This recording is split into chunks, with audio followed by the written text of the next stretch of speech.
pass out. Thanks. Here you go.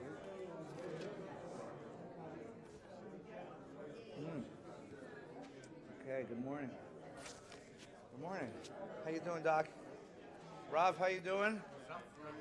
You okay? You married them at work. They're happy. It's amazing. Amazing, yeah, it was fun. Okay, good morning, everyone. Good morning, good morning. Nice to see you all. Shabbat Shalom. This is a very special Shabbos for rabbis, people in my business, because there's no holiday. We're looking forward to Halloween. Got my Reese's peanut butter cups. We don't get many kids in our neighborhood because the houses are far apart. They're gated and it's just dark. So we end up eating the Reese's peanut butter cups ourselves. You're in Stansbury. That's the neighborhood, right? Either that or Westchester, one of those gated communities. So these are great places to go. Good to have you all here. Shabbat Shalom. Welcome back. Couple of announcements, things going on. Following our learning this morning, you're all invited to any number of services in the building. There'll be a regular service, sort of a minyan service in the sanctuary this morning. And we're going to take a little bit of time and remember those who were taken in the shooting in Pittsburgh, which is a year ago tomorrow. So today's the yard site, basically.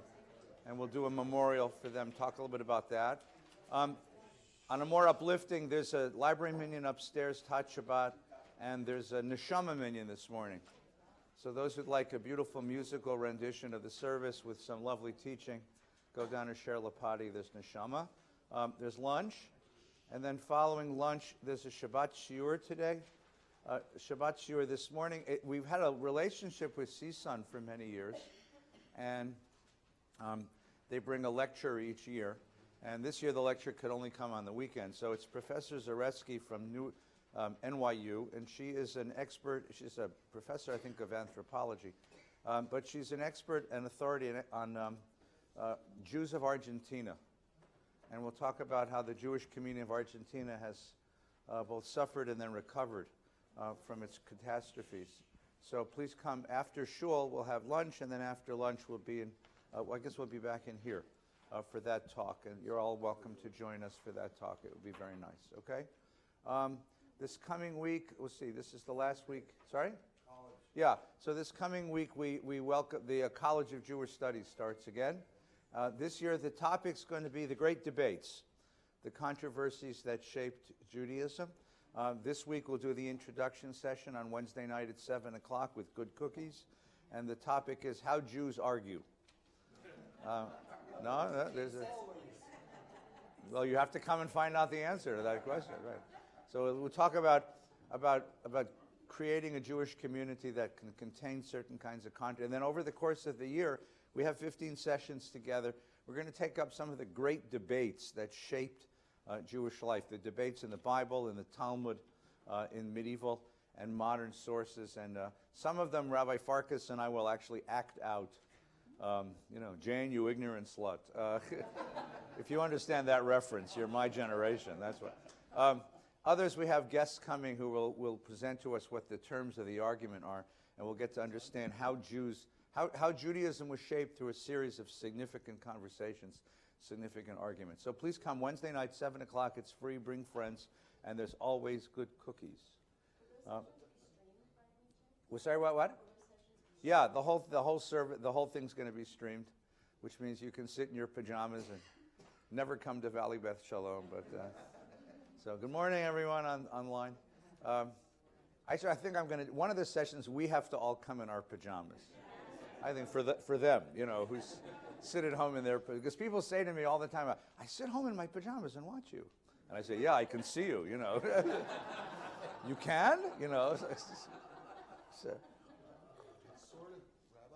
Yes. Sort of going and watching at home is sort of the difference between watching a sporting event on television and watching it live. Do they have instant replay? You don't get to experience the live, the interaction and coming up with the spontaneity.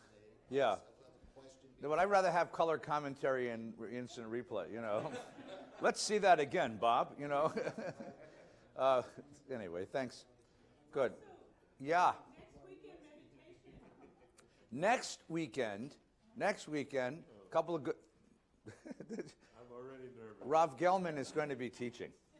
So I need all of you to just say one word out loud, just to practice for next week. But, 1, 2, 3. There you go, baby. We ready for you. I'm going to sit at home in my pajamas and watch him. So I'm going to be teaching in Omaha, Nebraska, visiting a synagogue. Rabbi Gelman has agreed to thank you to come and teach. So please come in. What? I've been working with him assiduously to learn how to manipulate the air conditioning. So we'll see how he does. Next week as well, in addition to that, Cantor Barron is bringing a wonderful guest to the congregation, Rabbi Yoel Glick, just written up, by the way, in Times of Israel, one of the great meditation teachers in the Jewish world. Lives in Israel and has a center for learning in Israel and is touring, and is going to spend Shabbat here doing a series of meditation sessions and teaching some of the texts of Jewish meditation. There's a dinner Friday night. You can sign up. It's a vegetarian dinner, as it were, and then and a lecture and a session. And then in the morning, he'll do sessions. They won't conflict with this. They'll be after shul. And there'll be a special service. So please come and join Rabbi Glick.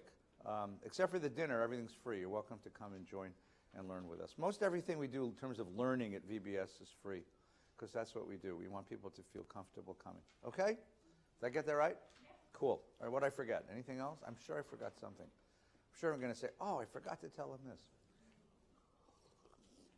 This morning, we start all over again.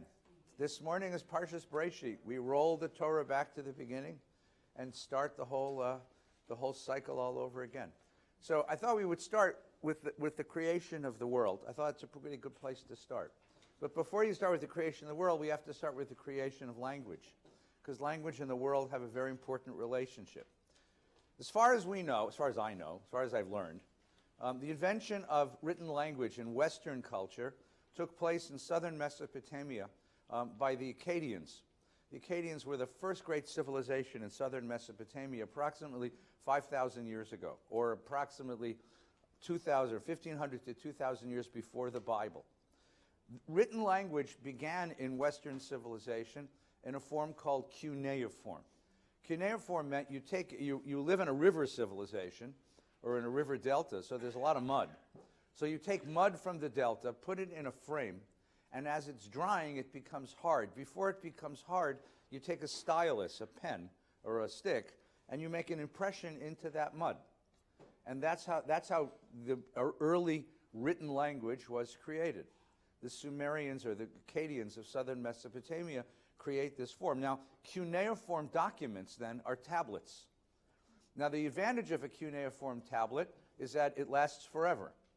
Unlike paper, which disintegrates after 100 years or so, even parchment after 1,000 years disintegrates, cuneiform documents last forever because they're clay, and clay is very, very sturdy as long as you keep it dry. The problem with cuneiform documents is that they're large and bulky. So if you're the Babylonian emperor or the Assyrian emperor, and you have an archive of documents, of treaties, of agreements, of contracts, you end up with a rather bulky set of file cabinets. If you can imagine, for all of us who have a pile of New Yorker or New York Times magazines in the corner of our bedroom, if they were made out of cuneiform, they would be much bigger. So the ancient emperors of the Near East had a problem. How do you create archives? So one of the things they did is they would create whole cities whose job it was to collect the archives of the empire. Empires run on written documents because you have to send communications far and wide. In 1847, the imperial archive of the Assyrian and Babylonian kings was discovered right outside of the town we call today Mosul. Right outside the town of Mosul, there's a tell, and the tell was Tel Nineveh. Nineveh was the capital of the Assyrian Empire. And the archaeologists found this thing, and they discovered this storehouse of cuneiform documents, which opened up a whole window into the reality of ancient Near Eastern culture, ancient Near Eastern life, because now we have the treaties that told us which kings were on top of which kings and how treaty forms were written, and now we had documents that documented the royal edicts of the Babylonian emperors, and we found as well documents, or tablets actually, that contained the great myths of the ancient Near East. And the most powerful one of all of them, was a myth called Enuma Elish. Enuma Elish was the great creation story that was popular, that was accepted in Mesopotamia 5,000 years ago. In other words, this is Abraham's bedtime story. And the Enuma Elish tells this story, more or less. The story is that in the beginning there were two. The great goddess of the sky waters, whose name was Tiamat, and the great god of the earth waters, whose name was Ea. And they mingled their waters. And out of the mingling of the sky waters and the earth waters came all the gods. The gods are the embodiments of phenomena that govern our lives. Gods of fertility and gods of life and death and gods of disease and health and gods of prosperity and want and gods of thunder and lightning. All the gods, all of the physical phenomena that change and shape our lives, there were gods for all of these. And according to Enuma Elish, these young gods, born of the sky goddess and the earth god, these gods now filled the world with all of their noise because they're all opposite each other. Life and death, light and darkness, fertility and want, they're all opposite, and they were fighting and making noise, and Mama wanted it quiet.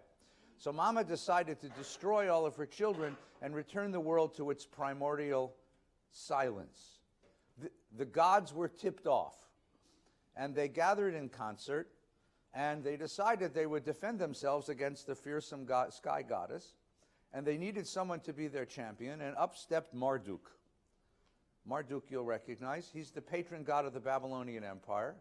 He's also the namesake of Mordechai. What's another story? Marduk is the god of thunder and lightning, and Marduk says, I will fight for you on condition that you crown me king of the gods if I'm victorious. And the gods agreed, and Marduk went to war with his mother. Now, mind you, this is some thousands of years before Sigmund Freud, and a boy is fighting with his mother for his own survival. But in any case, גברת, בבקשה, כמובן, יש מקום, יש מקום.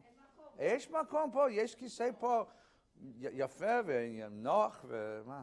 אין בעיה, אין בעיה. לכבוד המורה. תודה. בבקשה. So that Marduk goes to war, and the next many tablets tell the story of the battle between Marduk and Tiamat. And finally, at the end, Marduk jams a lightning bolt into her mouth and then casts another lightning bolt into her belly and kills the mother goddess, takes a lightning bolt and cuts her in half, puts half of her dead body above the sky and half of her dead body below the earth, which is why there's water above and there's water below. Keep that in mind when we get to the Torah in a minute. And now the gods crown Marduk king of the gods, and there's a great party, great feast that takes place. And then they make a terrible discovery. Mama did all the shopping. And now that Mama's dead, we're hungry. And they come to their newly crowned king, and they say, Nu, provide for us. So what does Marduk do? Marduk takes some of the body of the dead goddess, mixes it with the mud of the river, and forms a creature called man. And he charges man with the responsibility to serve the gods. Literally serve the gods, to offer fragrant sacrifices of animals and vegetables, which will nourish and sustain the gods. And that's the beginning of world history. Thank you very much. That's the Enuma Elish. You can read this, by the way. There's many, you can go online and read it. Pritchard, which is the famous book of ancient Near Eastern texts. You can read the tablets, and they're written in beautiful poetic, they've been translated and written in poetic form. Now, stop for just a moment. A creation myth, any myth, a myth is not a fairy tale. We read it like a fairy tale because that's what we're used to, but that's not what a myth is. A myth is a culture's most important truth told in the form of a story. A myth is a culture's most important vision of the world, its understanding of the world told in the form of a story. What does the ancient Near Eastern myth say? The world is born out of a horrible conflagration, a great conflict. Conflict is at the heart of reality. This great conflict of mother against son, which is completely unnatural. Completely unnatural. That's the origin of reality. And this conflict, the separation of the powers of the world into separate centers and the conflict among them, that is the nature of reality. A world where everything that you do is subject to that conflict. That's the world that you live in. And what is the role of man? What is the role of the human being? The human being is to serve those gods and try to survive in a world where they're fighting it out. It's basically it's a myth which teaches a sort of passivity, a sort of resignation, because anything you build, anything you create, anything you dream of, anything you aspire to, the gods are going to come and ruin it. You're just an innocent, quiet bystander to the real drama of history, and the most that you can expect is to sit quietly under the radar, as it were, to not be noticed, and live out your life, and nothing terrible might happen to you. Because anytime you make yourself visible, you make yourself visible to all of those fighting forces of the gods above. Get it? So what this myth basically does is suppress the possibilities of being a human being. It really suppresses the horizon of human possibilities so that you don't aspire to too much, that you don't dream too high, because it's a warning to you that if you become visible, they're going to come and smash you. And they're much more powerful than you are. And there's nothing you can do about it, because that's the nature of the universe. You can see how this myth fits politically. This myth has serious political implications, because Marduk is the patron god of the empire, and the emperor is his adopted son. So you better damn well obey the orders of the empire, or the empire, as a tool of those gods, are going to come and smash you. Get it? That was Abraham's bedtime story. Get it? Now, open to page 3. Open to page 3. Ooh, shoot. In the Torah.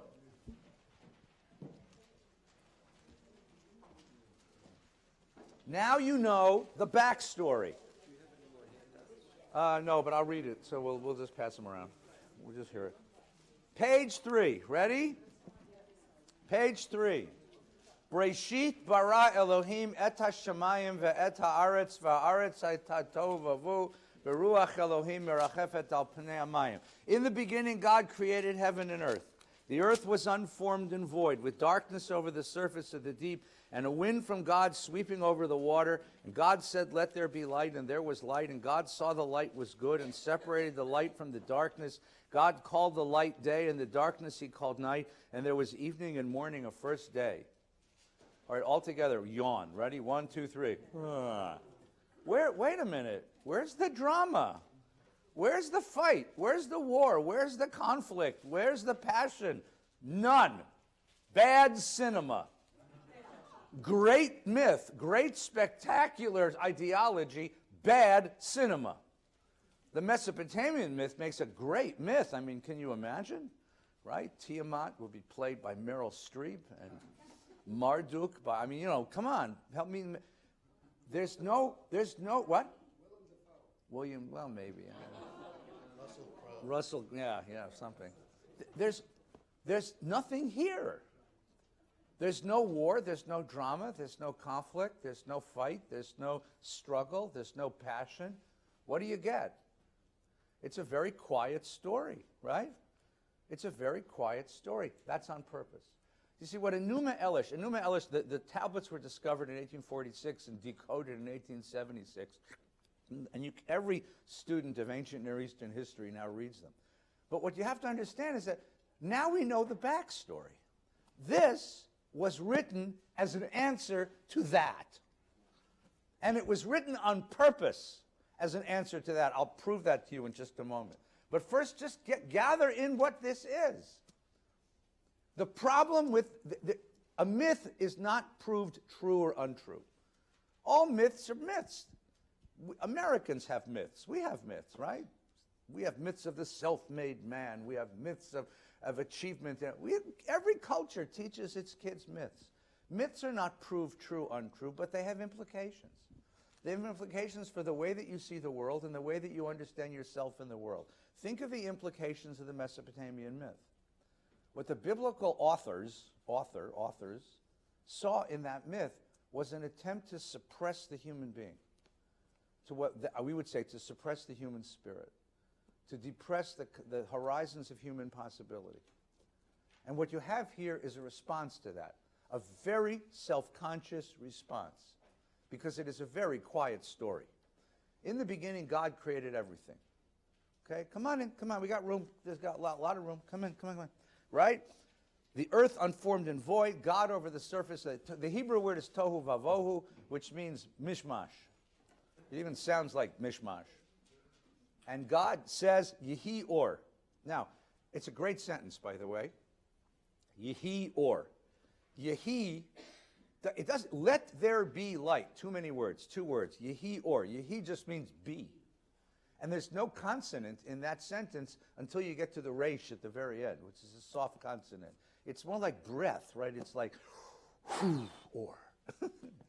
God breathes light into this universe, right? And there is light. Notice, no instrument, no mechanism, no premonition, no premeditation. It's just, God shows up in the first sentence, and we don't know who this God is and what this God is about and why it starts creating at this moment and that, not that moment, and what is, we don't know. It's just God shows up, is in the midst of the mishmash, and breathes light into the darkness. And there is light. There is light.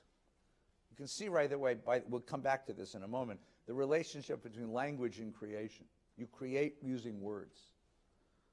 Davar in Hebrew means word. Davar in Hebrew means thing.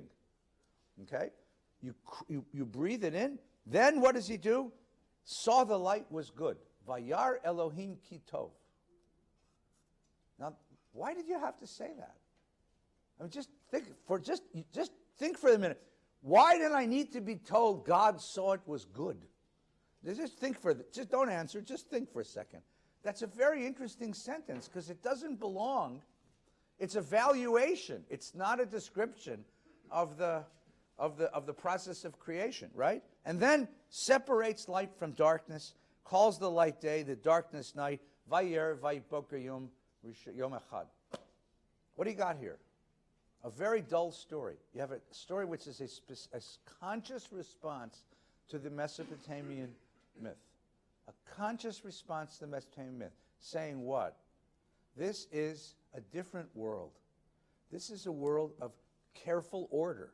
This is a world of careful construction. This is a world which is a very different world than the world of the Mesopotamian myth, which is the world of all this conflict and struggle. Nothing struggles.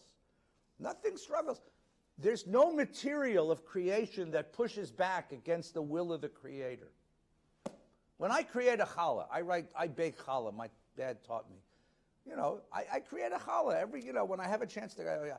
Me and the challah, we have an argument, right? I say, you're going to be a challah. Challah says, no, I'm going to be a blob, right? No, you're going to be a challah. I'm going to fold you and mold you and make you into a challah. Challah says, no, not this week. I'm just going to be. And some weeks I win, and some weeks the challah wins.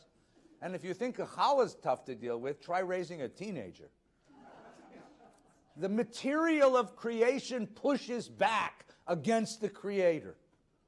There's a conflict between the Creator who's imposing form and the creation that wants to assume its own form. And it pushes back. It pushes back. And if you do any writing, you write stuff and you say, like, where did that come from? That's not what I meant to say. The words pulled me in the wrong direction. But here, everything God it happens the way God wants it to happen. This is, right? I wish I could create this way. I mean, just go home and say, lunch, and there would be lunch, and I'd see the lunch was good, and I'd divide the lunch from dinner, and I would call the lunch, and dinner I'd call dinner, and it would be meals for one day. It doesn't work that way. Now, turn the page. The next thing after darkness and light is water. This, in addition to words, the text is obsessed with water, which is really interesting, okay? And then we go through the whole creation. Before we get to the creation of the human being, come back with me at the beginning. Ready? Now I'm going to show you that this is a conscious creation. Ready? Beresheet bara Elohim et ha-shamayim ve'et ha'aretz. That's the introduction. Shamayim va'aretz, soup to nuts. Now the first thing is Elohim. It's a funny name for God, especially for a book that wants to teach monotheism, because that's a plural noun. That's a plural noun. Elohim, the gods. But the gods here are all lumped into one. So what we're doing is you're acknowledging a world of many gods, but you're making a profound statement. All of the powers of all of those gods are collected into one will. In a universe of multiple gods, thunder, lightning, light and dark, fire and fire departments, the idea that all the powers of the gods could be lumped into one will was a remarkable idea. But it gets better. Wait, I'll show you, watch. Look at the next line. Now you have to read the Hebrew. I'm sorry I can't do this in English. It just doesn't work. Well, we can look at the English. Look at page 4, top of the page. Third word. V'ha'aretz, the land. Haita was tohu vavohu. Tohu vavohu, mishmash. But hold on to that phrase for just a second. V'choshech, you see that? Darkness. Al Panei Tehom. Tehom? Tiamat. Tehom was the formal name of Tiamat. They put her name in the first line of the Torah. But here, she's not the goddess, the power that created the world. She's emptiness. Right. Now you'll notice in the English, the earth being unformed and void. Oh, how British. Right? Mishmash, mess. No, unformed and void. Right? With darkness over the surface of the deep. Tehom is translated here as the deep. But that's not what the word means. Tehom was the name Tiamat. That's Tiamat, the goddess. The deep, dark goddess of being. Right? And now wait. And remember, nothing's been created yet, right? So, Ruach Elohim. What is Ruach Elohim? What the hell is Ruach Elohim? Ruach means breath or wind or spirit. Depends on how weird you want to get. Ruach Elohim. Merachefet. Merachefet is a hummingbird. Think of a hummingbird. Fluttering. It's fluttering. The breath of God flutters al Panei Hamayim, on the face of the waters. Wait a minute, there's nothing been created. Where the hell did this water come from? But remember, this text knows you know the other story. This text knows you grew up with that story. This text knows that story is so deep in you that what we're trying to do is to push it back. So we're going to keep referring to it with these genuine, gentle winks and nods to that story. So you'll say, oh, I get it. It wasn't that there were a whole bunch of gods who ganged up on their mother. All the gods are one. All the powers of the God are one. And it wasn't that those gods went to war with their mother. Those gods faced the dark emptiness and in one will created life. It's a very conscious response. In fact, even if you take the phrase, think of the name Tehom, right? Or Tiamat, and now I tell you that all the mishmash was Tohu Vavohu. Do you hear that? There are all these references back to the other story. Back to the other story. Why? Why did the biblical author need to tell a different story? Because the biblical author wanted to put you into a different world.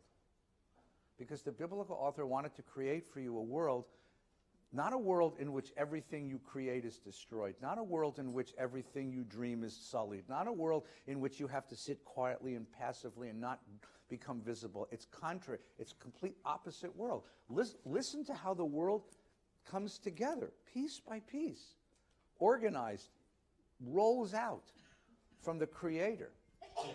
Gesundheit. After darkness comes light.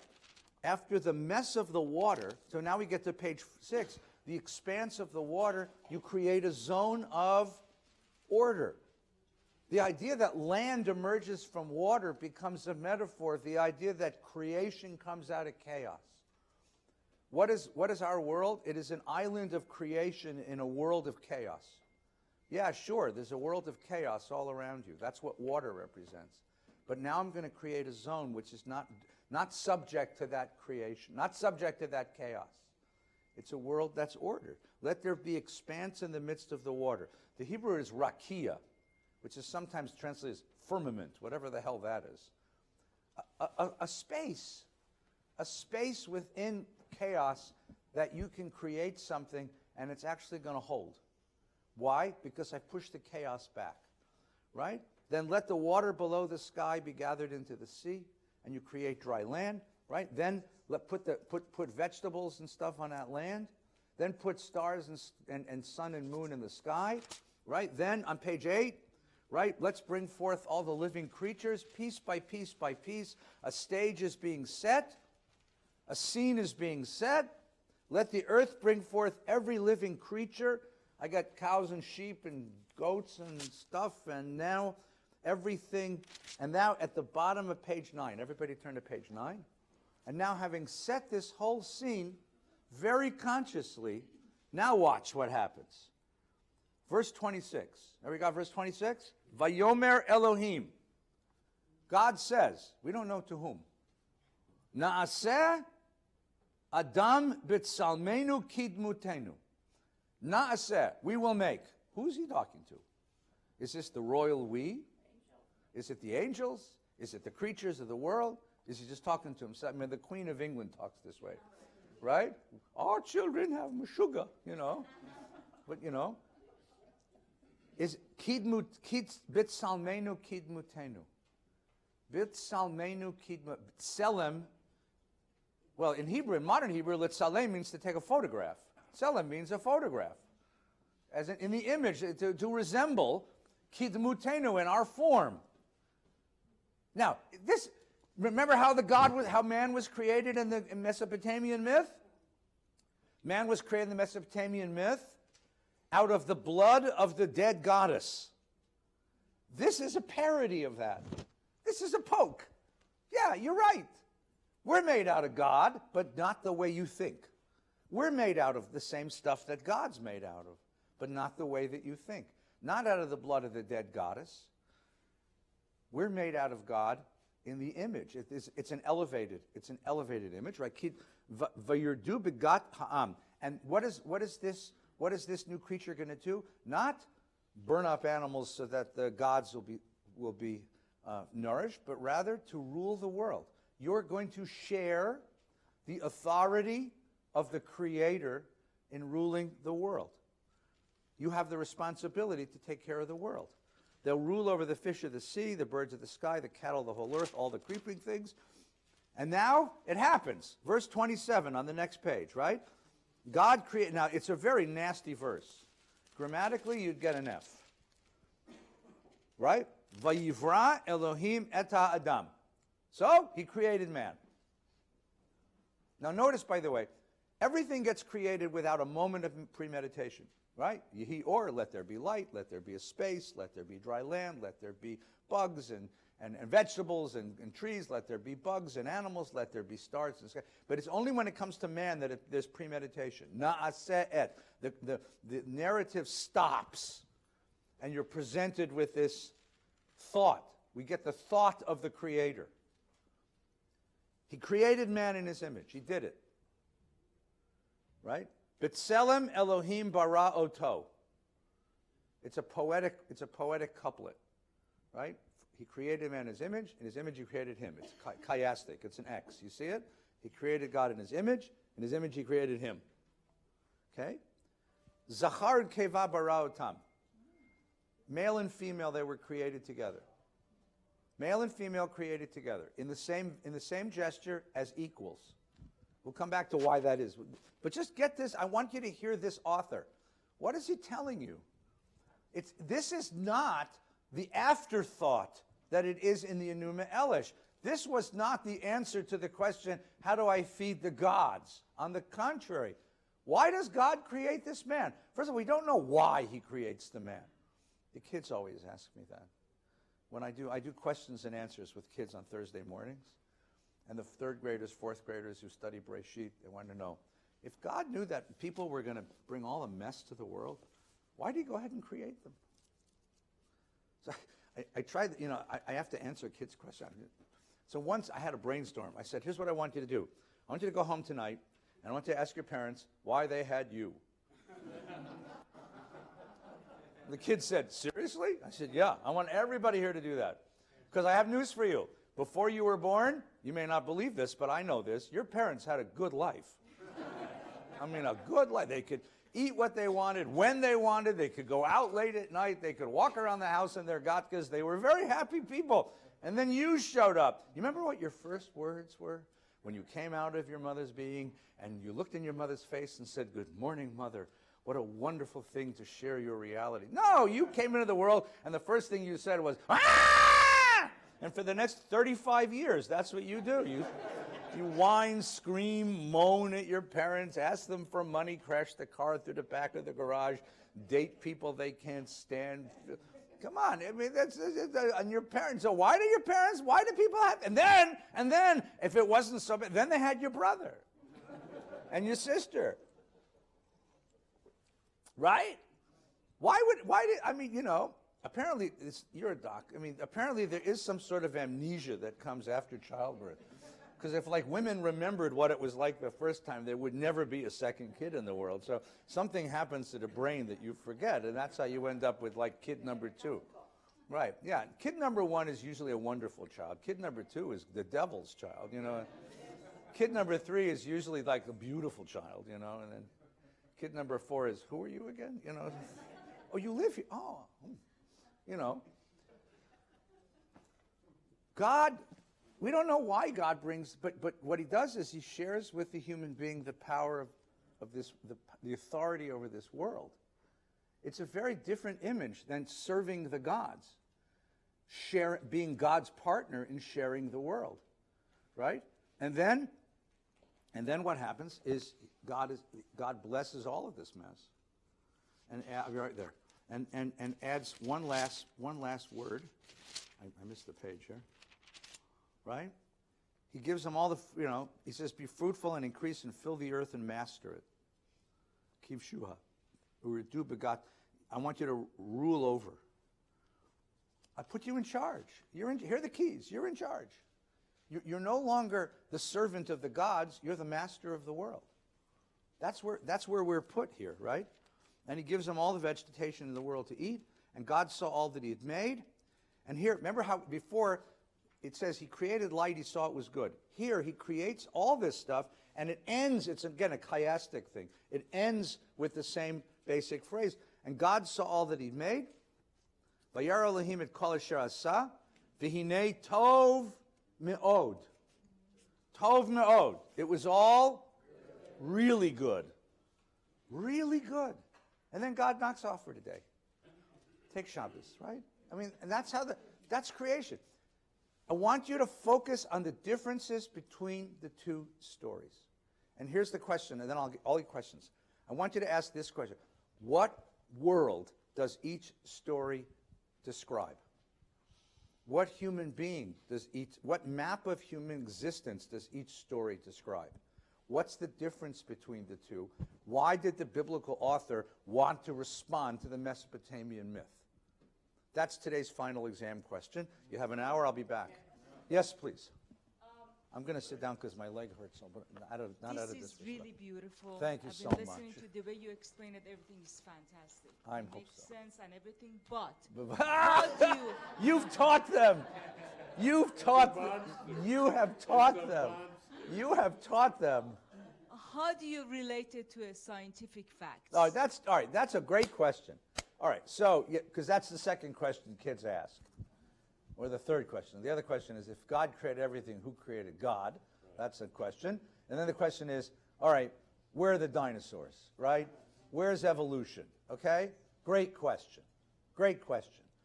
There's 3 different answers to that question. Come in, Rebola, come on in. There's plenty of place to sit. It depends on how you want to read it. This is really a question of attitude, okay? All right, number 1. One way to do it is to say, Bible is true, science is false. Or, science is true, Bible is false. And you hear that all over the place, right? If you live in Tennessee, Bible is true, science is false, right? right? Mr. Scopes went to jail for that reason, even though he had a really good lawyer. Okay? Or you say, science is true, Bible is false. That's one way to look at it. Okay, that's fine. Okay, so that's a sort of dualistic way, right? This is a myth. It's an ancient myth. These people didn't know anything. We know a lot more. This doesn't have anything to teach us. Close the book. Go read the science book. Enough, okay? We could argue with it. The question I would ask from my point of view is, okay, but science is also a myth. Not that it's not true. It's very, but the question is, what picture of the human being does science give you? But that's another question. Number two, second attitude you can do. You can say, I can reconcile the two. I can reconcile the two. God created the world in 6 days, but the sun, the moon, the stars didn't exist till the fourth day. So these are not 24-hour days. These are God days. God days are millions and millions and millions of years. What I'm being told is this is the evolution of reality. Okay? That's a nice midrashic way of reconciling the two stories, right? There's a very famous, there's an old joke, right? A man says to God, God, what is money to you? A penny to me is $1,000,000 zillion to you. Can you lend me a penny? And God says, sure. A day to me is a million years to you. You got a minute? No, I can say the story, I can find ways to reconcile the two stories and say, well, it's an ordered, intended, but the real question isn't how long did it take and where are the dinosaurs? The real question is, was the process of the creation of the world an intentional process, or was this in some way a mechanical, as it were, accidental process? And that's really the values question that's at heart, okay? That's a second attitude. Is that fair? Okay. You can have that attitude. Great attitude. Here's the third attitude. Ready? I'm not done yet. Thank you. Douglas is a good friend. Douglas is a good friend. He's also a lawyer who's paid by the word, so he wants to get this going. Right? Here's the third attitude, okay? A third attitude is to say, science and religion, or rather the scientific account of the origins of the universe and the biblical account of the origins of the universe, right, are trying to accomplish two different things. Science is trying to tell me how the universe came to be from a factual standpoint, okay? The Torah is not trying to tell me how the universe came to be from a factual standpoint. The Torah is trying to tell me, right, how to live my life. It's a map of my moral universe. It itself acknowledges that it's not a factual evolution of the universe, because as every kid in my third grade class is going to tell me, Rabbi, if Adam and Eve only had two kids, and they were both boys, and one killed the other, how'd the world get full of people? And when Cain kills Abel, he's worried about people killing him. What people? There's no people except his parents. And I'm sure they were pissed, but why would he be angry? And there's all these gaps in the story. And if there are factual gaps in a story, you can say, well, or you can say, that's a clue to you that the Torah wasn't trying to tell you the facts of how the world came to be. The Torah is trying to give you a map of how to navigate your own life and your own reality. I'll prove you one more way to look at this. There's another story of creation coming right next chapter. A contrary story. So you think science contradicts the Torah? The second chapter of Genesis contradicts the Torah. There's a second story. It's a completely different story. Man is created alone, no woman. Man is created before the whole world is created. Man is put into a garden, right? Man is all by himself. Woman gets created from himself. A whole different story created. You don't have to look to science. The Torah itself contradicts itself. But here's the best part. You ready? There's a story of how woman is created, and woman is put into the garden with man, and thank God they fall in love, right? Look at page 17. Look at verse 24. Look at the first word. In Hebrew, the first two words. Mark, this is the air conditioning control for next week, okay? Icicles are going to be coming down. You see that little green light? Yeah, that means it's getting colder in here, right? That's right. Okay, next week, I want you to complain to high heaven. Okay? Verse 24, first two words in Hebrew, Al Kain. First word in English. Somebody read it out loud. Hence. Was is hence? What does hence mean? Was is a hence? Therefore, If I'm a henchman, what am I? Therefore, hence. and so my children. When you end a story with the word therefore, or and so my children, or al kain, what are you doing? You are arresting the narrative flow. You're stopping the storytelling, turning to the audience, breaking the fourth wall. That's when an actor faces the audience and speaks directly to the audience or the camera and says, here's the moral of the story. In other words, stop reading this as if we were science. I'm not giving you science. I'm not telling you something that happened a long time ago in a place far, far away. I'm telling you something that ought to be read in the present tense. That's what we moderns call myth, with a capital M. Capital M myth does not mean fairy tale or Bava Maisa or untrue story. Myth means a truth told in the form of a story.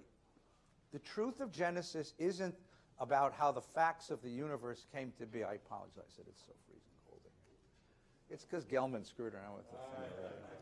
I was trying to teach him how to use it, and he screwed it up. I really don't care what the temperature is. I know you don't. I'll see you all in parkas next week. The purpose of the story is to teach you a truth about what it means to be a human being in the world. The difference is this. If you read this as a story, as a factual story, you read it in the past tense. God created the heavens and the earth. If you read it as a myth, you read it in the present tense. The present tense. God is creating a world. I am living in the world that God is creating. I am that creation. What is the map of my reality? That's a mythical way of reading Torah, which is the way I typically read Torah. Now that scandalizes me. Do you mean it's not true? On the contrary, it's more true. Facts can change, right? When I was a kid, Pluto was a planet. Then all of a sudden, Pluto's not a planet. Then it might be a planet. Then it's not really there. God knows, facts can change, right? When I was a kid, 4 out of 5 physicians smoked cool. Then all of a sudden, it wasn't cool to smoke cool. Facts change. Values don't. As I read this, myths are truths that we need to live in the world. We live a set of myths. Now, here's the interesting thing about myth. Because myth is the underlying truth that gives us a map of our reality, it's mostly invisible to us. We don't recognize the myths that we live. We don't hello, welcome, you're welcome. This is Torah study. You can come in, it's free. Come on in. Come on. Find a seat. There's seats over here. We make it comfortable. Come on. You will not get hurt, I promise you. It may confuse you a little bit, but that's part of the game. Make yourselves at home, please. So myths, what the Torah is doing, what all great literature does, is surface our myths, surface our beliefs, bring them up to the surface, and allows us to interrogate them. Allows us to look at them and say, do I really believe that? Do I really believe that? Is that really what I want to teach my kids? Is that really that's what a thinking tradition does? Okay? So your question is a wonderful question. You can answer the question by saying, I want to separate facts, I want to separate science from religion.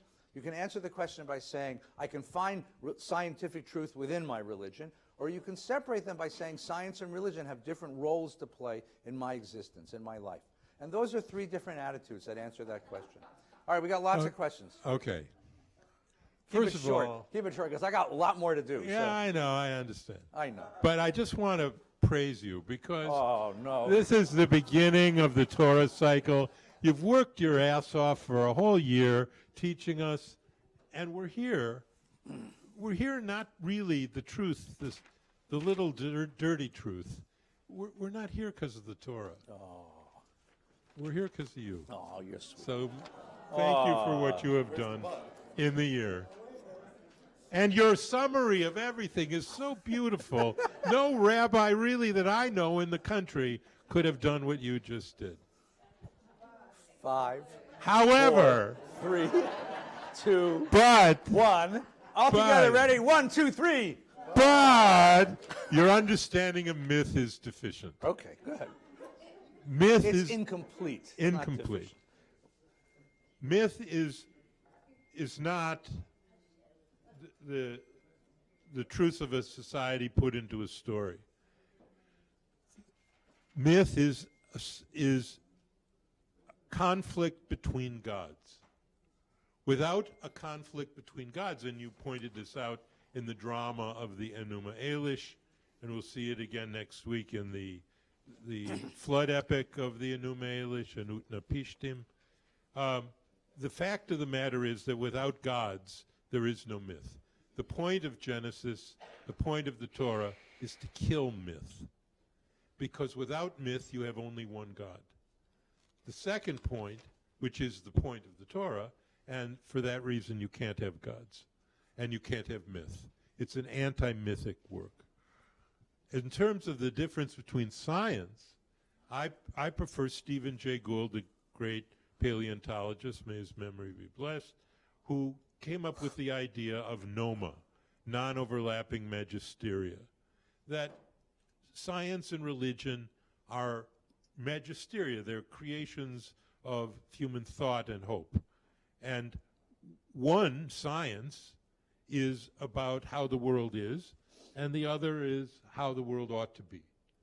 And so they're two different agendas, which the Rabbi has said. And in that way, the story of creation undermines myth. And its second point is to enable cognitive independence, to enable human beings to create history. It's not just that we feed the gods in the mythic world, which is true. It's that in the mythic world, history is impossible, because every year is year one. Every year repeats the cycle. Yeah. And in order to have history, you need human freedom. Yeah. I think in this case, I'm not going to disagree with you except to say that I think that we're using the word myth in different ways.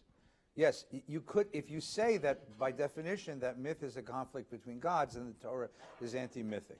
If you define myth the way I did, then you say, what I have here is a conflict between two myths, two different, let's call it maps of the world. The Mesopotamian pagan map of the world, and the implications that it brings about what human life is about, and the biblical map of the world with the implications that it brings. And that you have a conflict between these two different maps. And I think, and on that we don't disagree at all. And the idea that you have two different structures that that function differently. Science isn't a myth in the sense that it tells me how to live my life, but it does establish a certain attitude to the world. And the question is the myth that accompanies contemporary science, is it healthy or unhealthy? See, you can't prove myths true or false. But you can ask them, are they good for us or not? And do I really want to live that myth? Do I really want to live that myth, right? And this becomes a great awakening when you suddenly realize that you've been living a story that somebody else wrote. That you're living a story. I teach high school kids here a couple of times a month. I have a wonderful group of really, really smart kids, and they're all on their way to very good colleges. And I tell them a story. When I was a kid, my parents sent me to Israel for a year. And I spent a summer working on a kibbutz. And I'm working on a kibbutz next to a really sweet kid. Really smart, really sweet kid, kibbutz kid. It was the child of one of my dad. Anyway, so I said to the kid, are you going to university? And the kid says, why? And I said, what do you mean, why? You know, that's what Jews do. You know, that I was told since the time I was born, you know, you're going to college, you know. You can be anything you want, my dad said, as soon as you finish your PhD, right? You want to be a poet, a plumber, anything you want. As soon as you finish your PhD, you can be anything you want, right? So I finished my PhD 2 years ago. My father's finally happy, right? So no, because in our house, he sent 4 kids to school, and between the 4 of us, we have 18 degrees. It's amazing. So here's a Jewish kid, very adept, very smart. And he says to me, I don't need to go to college. I'll go to the army. I'll come back from the army. I'll work on the kibbutz. And it was like a mind blower because I never considered I don't have to go to college. You know, I could stay here on the kibbutz the rest of my life. You know, you ever meet somebody? Well, that's why travel is a great thing, because it opens your mind to different maps of the world, different human possibilities. I say this to my high school kids, and they look at me like I'm out of my mind. Oh, if I don't go to college, Rabbi, my parents will kill me. Right? Well, okay. You guys reading Torah? Are they reading Torah? Okay, all right. So you don't prove or disprove myths. You show what the implications are of the myth. All right, Bobby. Thank you, Rabbi. Okay, so I'm going to lower the temperature because it's getting warm for Rabbi Gelman again. Only for I like what both the rabbis have to say. I would like to pull us back from the discussion that we're getting into the Torah. Yeah. And say, let's go back to what you started with. All of us live in a Jewish world, in a Torah world. What you were describing was pre-Torah, pre-Jews as we think of ourselves. Right. Have you asked the question, how did that change happen? The myth, science, I want to know who was the group of people who said, wait, we're going to come up with a different view. What might have triggered that? Because that view, as you said, was different, and it was taken over and accepted by almost the entire world. Yes. That was a complete change. By the way, What it's still triggered? here. That's what I'm saying. It's still here. I just want to point this out. The Babylonian or the Mesopotamian creation myth of Enuma Elish, it wears a 21st century garb, but it's still here. It's that voice in the culture that says, you can't change anything. Nothing can change. History never changes. You don't have the power to change. Your life is controlled by powers far beyond your understanding. So sit quietly, pursue your own fortunes, don't raise your voice, don't make trouble, don't become visible, because those forces will come and smash you. That voice of social, political, moral, and human passivity, not pacifism, but passivity, resignation, is still very much alive. It's very, no, it's still there, because it's one of the classic voices within the repertoire of human responses. Now, your question is a wonderful question. And we don't have, we don't have videotape of the hearings they held in order to decide to change the creation myth, right? I'm sure it was in the basement of the Capitol, and it was run either by Democrats or Republicans. Here's what, so the Torah gives you a metaphor. What's the Torah's metaphor for that? God came down on Mount Sinai and gave us the Torah. God came down on Mount Sinai and handed us the Torah. That's the Torah's way of saying, yeah, we changed your reality. You damn right we did. We changed your reality. And it was such a mind-blowing change that the only way to symbolize it was handed down from heaven. That's exactly how the Torah puts it. Now, do I believe that a book was handed down from heaven to Moses, and Moses read it and said, oh, that's how the world got created? No.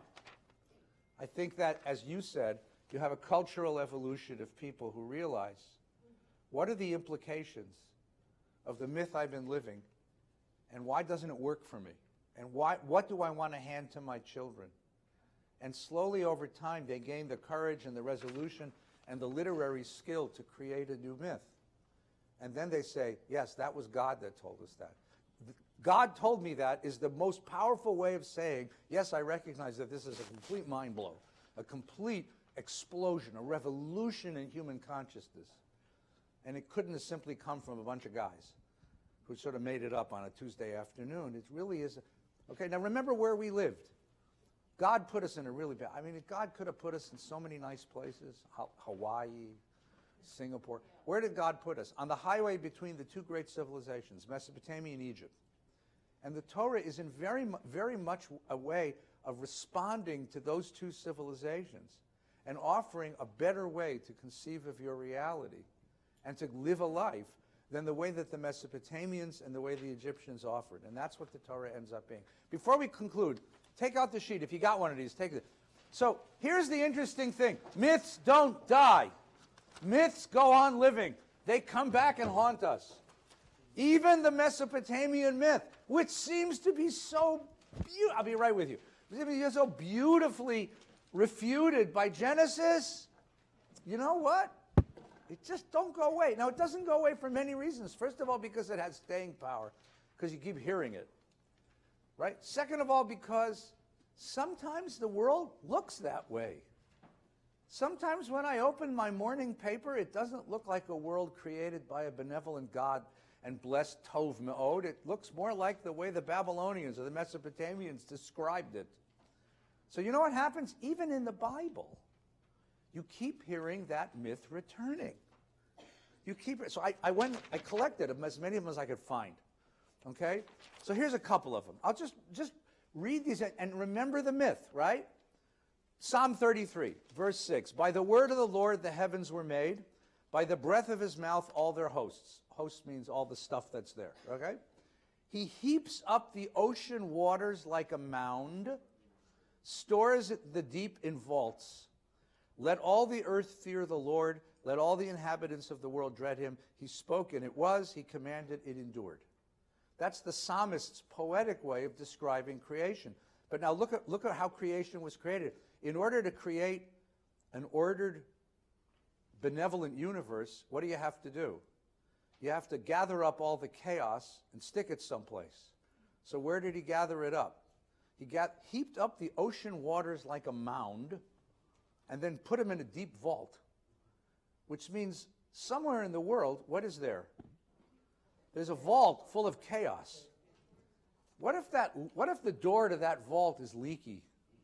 By the way, next week when you get to the Noah story, ask Rabbi Gelman where all the water came from. I have no idea. Well, that's what's... Look at Psalm 74. This is even better. O God, my king from old, who brings deliverance throughout the land. It was you who drove back the sea with your might. There's that same image, right? So what you're going to get here in the psalmist is a poetic... You see, because poetry is older than prose. And poetry is going to maintain older literary forms. And it's also responding to the sea. So here you get this idea that creation wasn't this benevolent, ordered, quiet process. There was a war. The war of the Babylonian myth comes back in the poetry of the Bible. You drove back the sea with your might, who smashed the heads of monsters in the waters. It was you who crushed the heads of Leviathan. What's Leviathan? Leviathan is the great imaginary sea monster. There's a great sea monster. There's two monsters in the world, in the Bible. The sea monster's name is Leviathan, and the land monster's name is Behemoth, or Behemoth, right? These are monsters beyond your imagination. So you crushed the heads of Leviathan, who left him as food for the denizens of the desert, right? You made lox out of him and taught us and fed us with it. It was you who released springs and torrents, who made mighty rivers run dry. The day is yours, the night also. It was you who set in place the orb of the sun. You fixed the boundaries of the earth. Summer and winter you made them. What do you get in this myth? The remnant of the battle.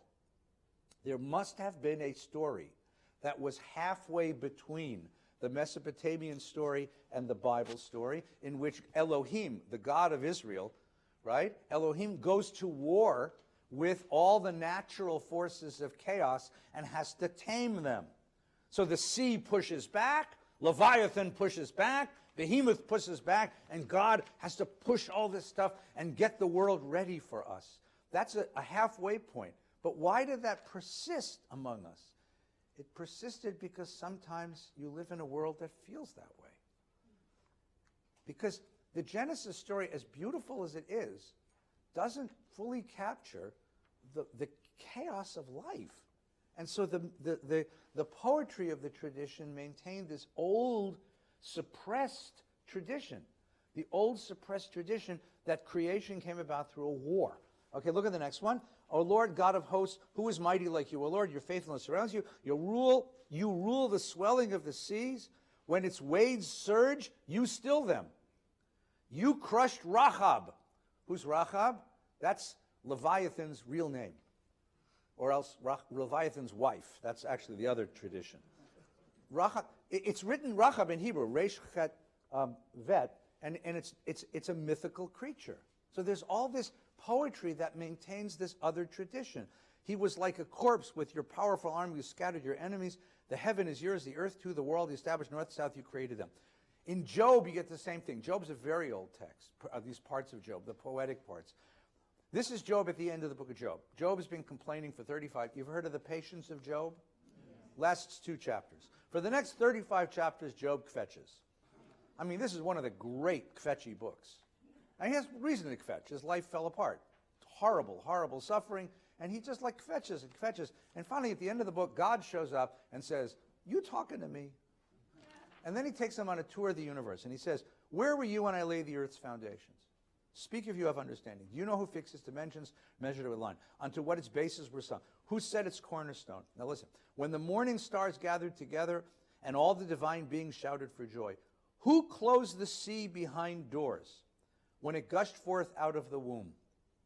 When I clothed it with clouds, swaddled it in dense clouds, when I made breakers my limit for it and set up bars and doors and said, you may come so far and no farther, here your surging waters stop.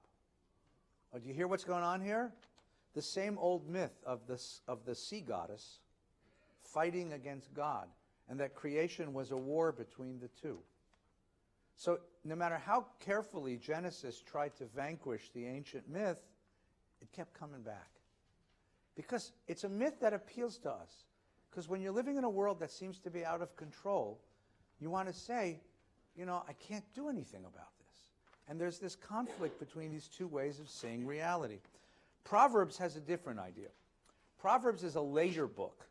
Proverbs is a book that's a later book that's influenced not by Mesopotamian myth, but by Greek myth. And in Proverbs, we have a different mythical structure. We have an independent force called wisdom, right? Sophia. And what happens? Wisdom is God's girlfriend. I know this is going to come as a terrible shock. And wisdom is speaking in the 8th chapter of Proverbs. Wisdom calling, understanding, raising. Now, chokhmah in Hebrew is a feminine noun. So it can be feminine, right? Now, one of the interesting things that Rabbi Gelman made reference to, when you create a different kind of myth, a one-God myth, you end up with a one God, and you imagine that God to be gendered, and usually that gender is male, he, right? He. The good thing about paganism is that it offers he's and she's. Tiamat, the mama god. She's in charge of everything, right? Okay? So what happens to the suppressed feminine in a monotheistic system? Well, she finds her way back in all kinds of ways, okay? In book of Proverbs, she becomes Chokhmah. Later, in Jewish mysticism, in Kabbalah, if you come next week, Rabbi Glick will tell you, she'll come back as Shekhinah. Who is Shekhinah? It's God's feminine side. Who is Shekhinah? It's God's girlfriend again. God had a girlfriend, okay? Now, here's the Proverbs, ready?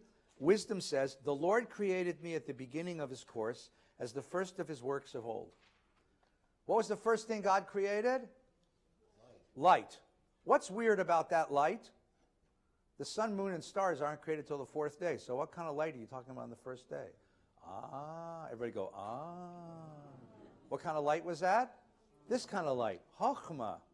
The first thing God created was Chokhmah, wisdom, right? You have this, by the way, in Greek mythology. You have logos. And so if you ever in a hotel and you have nothing to do, open the drawer, take out the Bible, open the book of John, which is one of the 4th gospel, open the first line of the book of John. In the beginning was the Word, and the Word was with God, and the Word was God. Logos, Chokhmah. This is where it comes from. He created me at the beginning. In the distant past, I was fashioned at the beginning, at the origin of the earth. There was still no deep when I was brought forth, no springs rich in water. Before the foundation, the mountains were sunk. Before the hills, I was born. He had not yet made earth and fields or the world's first clumps of clay. I was there when he set the heavens into place, when he fixed the horizon upon the deep. When he made the heavens above the firm and the fountains of the deep gushed forth. When he assigned the sea its limits. There we go again with this notion of assigning sea limits, the fight with the sea monsters, so that the waters never transgressed his commandment. When he fixed the foundation of the earth, I was with him as a confidant. I was God's advisor, a source of delight every day, rejoicing before him at all times, rejoicing in his inhabited world, finding delight with mankind. What you find in biblical poetry are traces of the mythical elements that the book of Genesis tried to push away. Sea monsters, a battle with the ocean, and here you have a female consort. All the mythical stuff, delicious mythical stuff, that gets pushed away. But the most important thing is to focus then back on the question that Bobby asked. I think it was very good. How do you end up? Where do you get an idea that's so powerful that it's able to change the whole map of the world? That's the question. Okay, we have a couple of quick questions, and then we're going to Bruce, and then the gentleman in the back. Yeah. So this will be easy. Oh, hang on. I'm sorry. Wait one second. Wait, don't go away. Don't forget what you're going to say. Bakasha. As you mentioned, there are many important items that Torah doesn't refer to. How about if we, with the help of Torah and science, will create or write Genesis 0? Genesis 0 meaning what? A new? Whatever reality science believes that creation was created. See, when the kids ask me that question, so the kid asked me this week, this week, a second grader, a lovely kid, said, okay, Rabbi, which is it, evolution or creation? No, second grader. Oh, yeah. We have really smart kids in this school. So I said, both. Yes. And I said, creation tells me that the world, what my world looks like, and how, and evolution tells me how God created it. I said, God has tools, right? God doesn't own a Mac, or most definitely not a PC. God uses nature. God's tool is nature. Nature uses the tool of evolution. Evolution is how things are created, right? So I say to the kids, science is the way that we come to understand God's tools. Kids said, oh, okay, right? Then I say, go look up, next time you get to the computer lab, look up paleontology and tell me what you find. So the kid's coming back on Thursday to tell me what paleontology is. I think it's important for kids to feel empowered. First of all, the question is a beautiful question, and I want the kid to feel empowered because I think we have to live in both. I don't think that you can reject one or the other. I think it's important to live with science. I think that the cost of ignoring science is fatal. I think at the same time you have to understand that we're given responsibility for the world. And that's also, that science doesn't tell you you're responsible, it just tells you how the world works. Now, the Torah says you're responsible for protecting life in the world. And that's what you need to do. Bruce. How does the tree with the knowledge of good Oh, and I haven't evil? got there. have we? Yeah, that's next year's comment. Okay. Go ahead. Ask the question. Well, the question is, how does it fit into your version of this? And Yeah. was it put there so they would eat of it? That's so. The tree. The next story. If you turn the page, you get a second creation story, a different creation story. It's a creation story that comes from a different voice, okay, and has a different map of the world. In that creation story, you're put into a garden, and that garden has two magical trees in the middle of it, and you're not supposed to eat of them, all right? And the question is, did we disobey? Did we obey? Why was the tree there? Any kid will ask you that question. If God didn't want us eating from the tree, why did he put it there to begin with? And then, if you tell a kid, I mean, every kid knows this, if you say to a kid, I'm putting 2 cookies on the table, don't touch them, all you do for the next hour is go, you know. So why did God do that? It's a great set of questions. It's a wonderful set, and it's one of the great questions. It's one of the great questions, and that's a different, I'm going to suggest that's a different voice. It's a different voice in the Torah, right?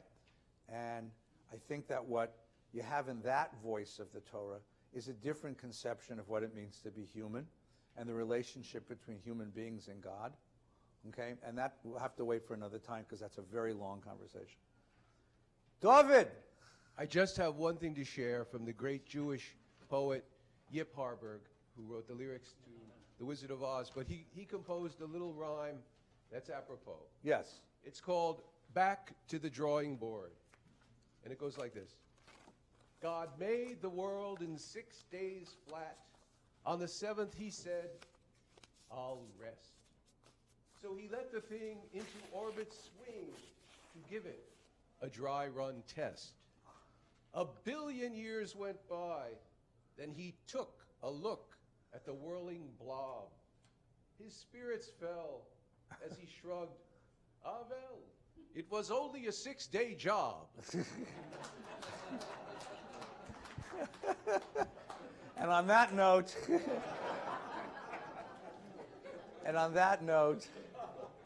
next week Rabbi Gelman will have the honor of teaching us, and we'll share.